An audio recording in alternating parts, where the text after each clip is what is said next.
doing 3 separate videos or 4 separate videos because, one, it's really hot in my house right now because I'm baking a cake and the oven's on. It's so hot.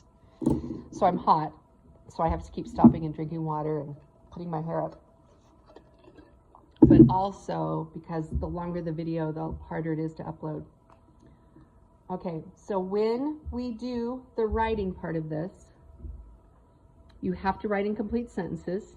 You have to describe everything we showed up here because remember, on the computer, they can't see it. They can't see any of your work. They are only going to know what you did by what you described. That's really hard to get used to. Okay? So, first of all, start off by, we're going to answer the question asked. So it says, what will be the height in feet? Ready? The height.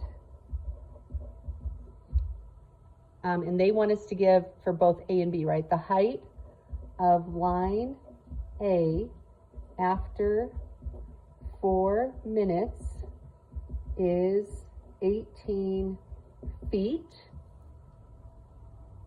right? Because, okay, think about what that because is. I gotta go check the cake.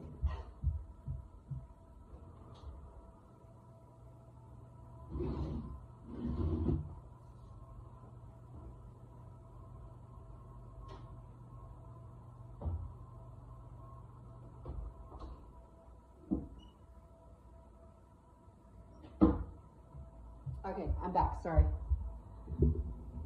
All right, so the height of line A after 4 minutes is 18 feet because, now it said it wants us to give a mathematical explanation, which we're going to do, including each line's constant rate, right?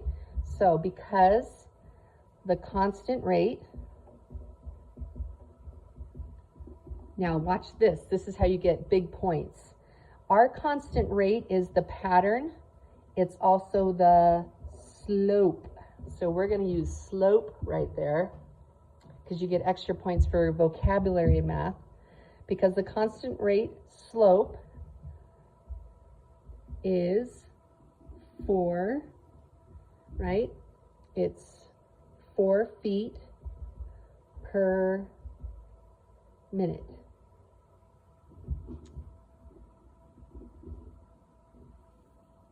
And then we're going to describe how we found it. Actually, let's answer part B right now, as long as we're doing this, because how we did it's the same for both. So we're going to say the height of, there's not just one way to do this, folks. Not everybody will write the same way. The height of line B after 4 minutes is 5 feet because the constant rate or slope is 1/2 feet per minute, period. So that answers the question, but it doesn't answer the part, it doesn't tell them how we got to our conclusion or the mathematical explanation so much. So here's what we're going to say. I used the pattern.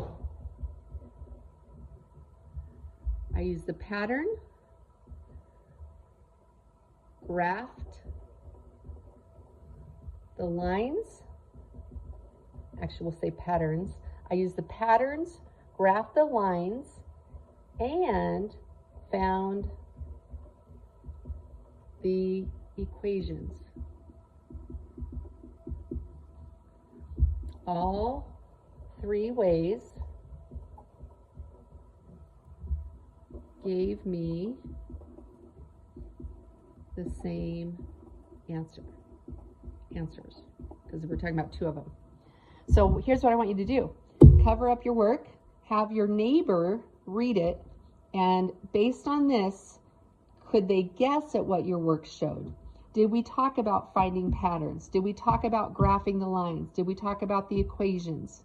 So when you read this, without even seeing this, you know the answer and you know what I did to find it.